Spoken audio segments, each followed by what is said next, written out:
Welcome back to Jamyy English. I'm Jays. And I'm Amy. Episode 20.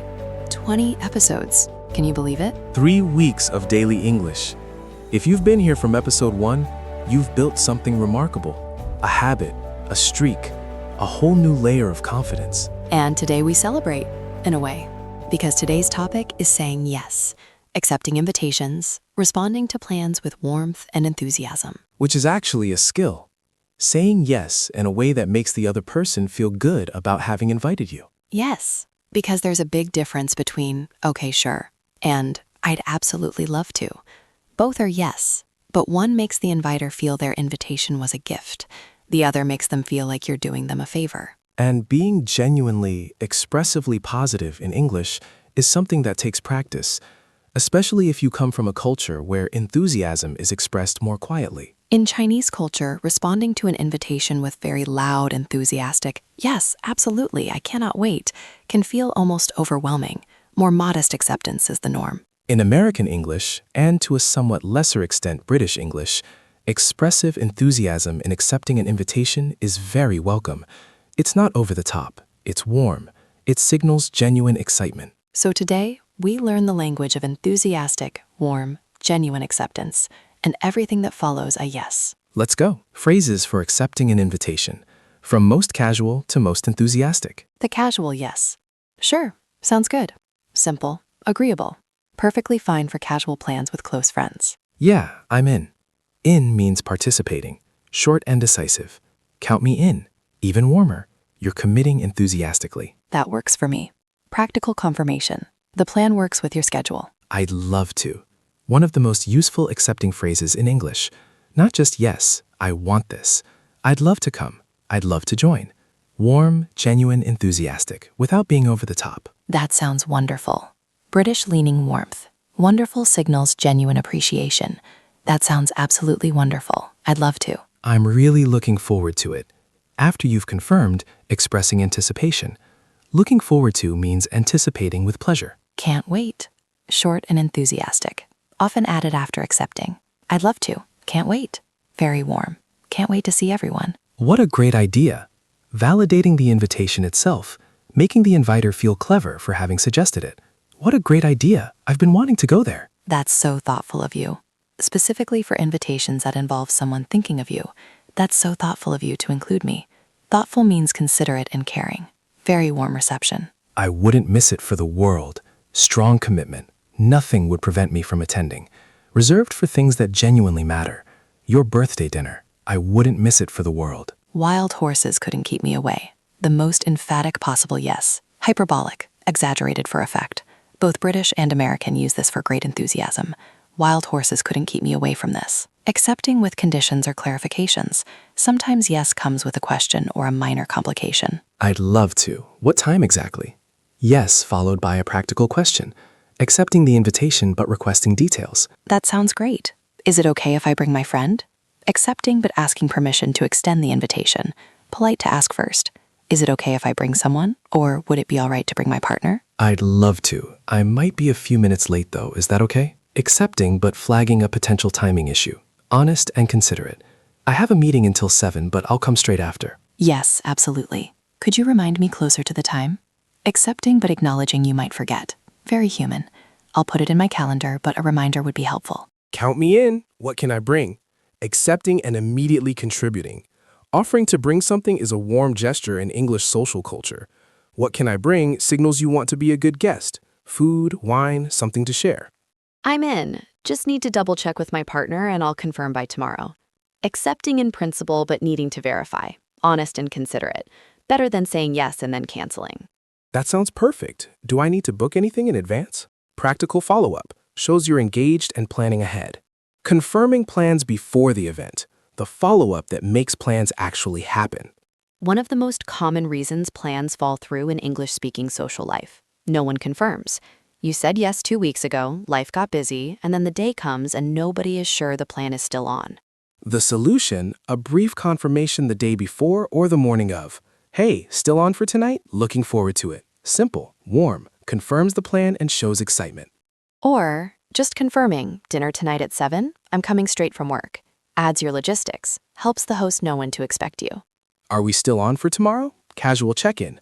The word still implies you're checking nothing has changed. I wanted to make sure nothing came up for you. I'm really looking forward to Saturday. Is there anything I should know? Dress code, what to bring? Pre-event question. Shows preparation and engagement. Confirming is a small act of social consideration that makes a huge difference. It reassures the host, keeps the plan alive, and shows you're genuinely invested. And if plans have changed on their side, confirming gives them a graceful opportunity to tell you, actually, something came up. Can we reschedule? Much better to know the day before than to show up to nothing. Let's do a role play. I've just invited Jays to a dinner party at my place. He accepts. Oh, Amy, I just got your message about dinner Saturday. I'd absolutely love to come. What time does it start? Around 7. It's just a small group, maybe 6 or 8 of us. That sounds wonderful. Is there anything you'd like me to bring? A bottle of wine would be great if you don't mind, but honestly, no pressure. Of course, I'll bring something nice. And just to check, is it okay if I bring my friend Marcus? He's visiting from out of town and I didn't want to leave him alone. Oh, the more the merrier. Absolutely bring him. Perfect. We'll both be there at 7. And Amy, thank you so much for thinking of me. I've been looking forward to catching up properly. Me too. See you Saturday. Can't wait. See you then. Let's unpack.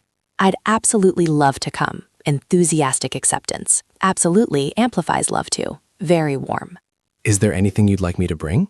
Immediate contribution offer. Excellent guest behavior. Shows willingness to give, not just receive. If you don't mind, softening the request in the offer. A bottle of wine would be great if you don't mind. You've given them the option to say no. Asking permission to bring Marcus. Is it okay if I bring my friend? Always ask. Never assume a +1 is automatic unless explicitly offered. The more the merrier is a phrase meaning the larger the group, the better the time. Very warm response to an unexpected addition. Thank you so much for thinking of me, acknowledging the invitation as a gift. This makes the host feel appreciated. Simple but meaningful. I've been looking forward to catching up properly. Expressing anticipation of real conversation. Properly means genuinely, not just in passing. Being a good guest, the vocabulary of guest behavior. Because accepting an invitation comes with responsibilities.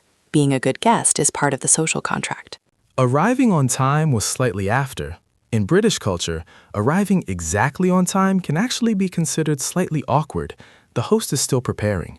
Fashionably late, 5 to 10 minutes after the stated time, is often acceptable for dinner parties. But significantly late, more than 15 to 20 minutes, requires a message. Running about 15 minutes late, so sorry, on my way. Send this before you're late, not when you've already arrived late. Bringing a host gift. Very common in British and American culture to bring something when invited to someone's home. Wine is universal. Flowers. In the UK and US, give them in an even number or any number. In many Eastern European cultures, odd numbers are for funerals. But in English-speaking countries, flower count is not symbolic. Chocolates, a candle, a small plant, all appreciated. You hand it over as you arrive. This is just a little something. Thank you for having us. Thank you for having us, or thank you for having me. This phrase, said at arrival and again at departure, is essential English guest vocabulary. Making conversation. A guest's responsibility is to contribute to the social atmosphere, not just receive hospitality. Asking about other guests, drawing quieter people in, complimenting the host. This is delicious. What's in it? Complimenting the food specifically. Not just nice, but specific curiosity. How did you make this? Shows genuine interest and gives the host something to talk about. Offering to help. Can I help with anything? Said on arrival. Shall I clear? When the meal is finishing. Can I help with the washing up? British phrase for doing the dishes. Hosts often say no, but always offer. Knowing when to leave. In British culture especially, knowing when to leave is a genuine social skill. Staying too long overstays the welcome. A good guest reads the room, when energy drops, when the host starts clearing up, when yawns appear, and gracefully begins the farewell. I should probably head off, signaling you're ready to leave without abrupt departure.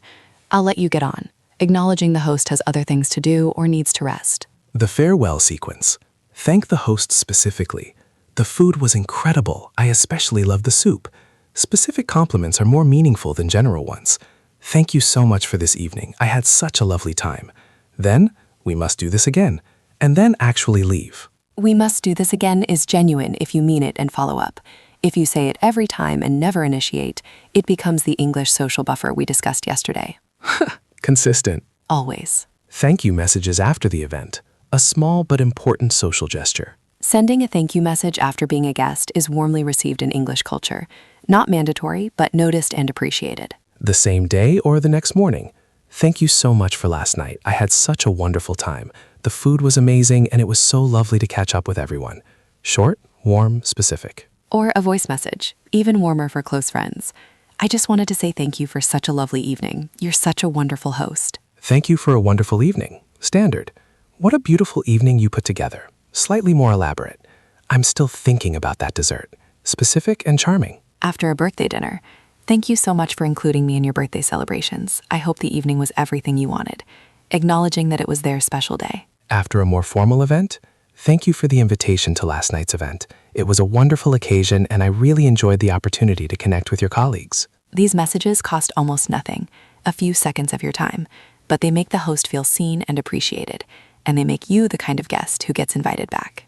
Amy, I want to expand on the concept of being a gracious receiver of hospitality. Because in English-speaking culture, there's a specific kind of appreciation that goes beyond just saying thank you, and knowing how to express it makes you someone hosts remember fondly. Yes, there's a difference between polite gratitude and genuine warmth, and people feel the difference. When someone has put effort into hosting, cooking, cleaning, organizing, making sure everyone is comfortable, acknowledging that effort specifically is very meaningful. Instead of great dinner, I can tell you put so much work into this. Everything was just perfect. The phrase, I can tell, signals that you noticed, you appreciated, you saw the effort behind the result. You're such a natural host. You make people feel welcome effortlessly. A beautiful compliment because it suggests it comes from genuine warmth, not just effort. I felt so comfortable from the moment I arrived, describing the experience of being a guest. This is meaningful because feeling comfortable in someone else's home is a real gift. The atmosphere was just lovely. Acknowledging mood and environment, not just food and drinks. Hosts create atmospheres with lighting, music, how they introduce people. Acknowledging this specifically is generous. Everyone was so warm, complimenting the other guests, which reflects well on the host for gathering great people. You always seem to bring together the most interesting people. Complimenting specific dishes. That starter was incredible. I've never had anything quite like it. Quite like it means similar to it.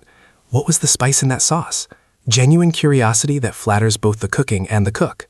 And after a meal, I couldn't eat another bite. I'm completely full and satisfied. A compliment to a cook because it means the food was too good to stop eating. I need to roll home. I ate so much. Self-deprecating humor that signals enjoyment. The conversation was just as good as the food, elevating the social connection above even the physical hospitality. This is actually the highest compliment for many hosts, that the evening was genuinely good company. One more phrase that I find particularly beautiful in English. You have such a lovely home. This is almost always said on first arrival, looking around. Brief and genuine. It sets a warm tone and gives the host pride in what they've created. What you're doing with all of these phrases is making the host feel seen. Seen for their effort, their taste, their warmth, and being seen by a guest, that's what makes hosting worthwhile. Which means that being a generous receiver of hospitality is itself a form of generosity. Beautifully put. Guests have power too. The power to make an evening feel like it mattered. Lightning round. Accepting invitations. Ready. Your friend invites you to their housewarming party. I'd absolutely love to come. Congratulations on the new place. What time does it start and is there anything I can bring? You're accepting but might be a few minutes late. I'm definitely in. I might be running 5 to 10 minutes late. I'll message you if that changes. Nothing would stop you from attending this event. Wild horses couldn't keep me away. You arrive at someone's home. What do you say? Thank you so much for having me. This is just a small something, and it looks beautiful in here. You want to leave the dinner party graciously.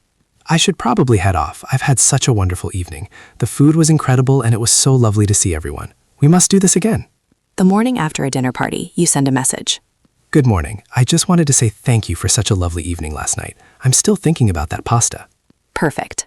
Every one of those makes the other person feel wonderful. Let me add something about cultural differences in how gratitude is expressed after being a guest, because the expected level of follow-up varies quite a bit. This is really important. What feels warm and appropriate in one culture can feel excessive or even awkward in another. In American culture, sending a thank you text or message after a dinner party is standard and expected. Not sending one is sometimes noticed as slightly cold. Within 24 hours is the norm. In British culture, similar, though perhaps slightly less expected than in the US, a message the next day is warm and appreciated. A formal written thank you note, sometimes called a bread and butter letter, is especially valued for significant occasions like a weekend stay. Bread and butter letter, a handwritten thank you note sent after staying as a guest in someone's home. More common among older generations in the UK, but still warmly received across age groups. In Australian culture, a bit more casual. A message is nice, but not obligatory. The warmth during the evening itself matters more. Cheers for a great night the next day is perfectly appropriate. For Chinese learners especially, the level of explicit verbal gratitude during and after a meal is often higher in English-speaking settings than you might be used to.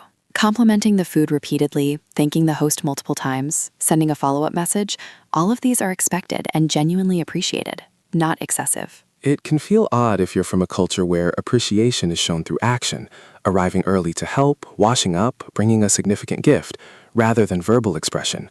Both are valid, but in English social contexts, words matter a lot. The phrase, "I just wanted to say thank you again," saying thank you for the second time, acknowledging you already said it, but meaning it enough to say it again. Very warm. "I just wanted to say thank you again for last night. It was such a special evening." Just wanted to. A softener that makes the message feel less formal and more personal.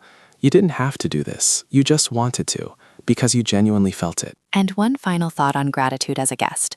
Specific is always better than general. Thank you for a lovely evening is warm. Thank you for going to the trouble of making my favorite dish. It meant a lot, is unforgettable. Specificity shows you were really there, really present, really paying attention. And being really present as a guest, that's the greatest gift you can give a host. Homework. Say yes to something this week, something real. Accept an invitation, or if you don't have one, create one by inviting someone and then accepting their counter invitation. And practice the whole sequence. Accept formally, confirm the day before, arrive with something small, offer the help, leave graciously, send a thank you. The whole arc. That's what being a great social English speaker looks like in practice. In the comments, tell us the best event you've ever been invited to, and what made it memorable. Tomorrow, episode 21, the flip side of today. What to say when you can't make it. How to decline an invitation without hurting someone's feelings, leaving the door open and maintaining the relationship. Which requires as much skill as accepting, maybe more. See you tomorrow. Let's learn, speak, and grow together. See you tomorrow. See you tomorrow.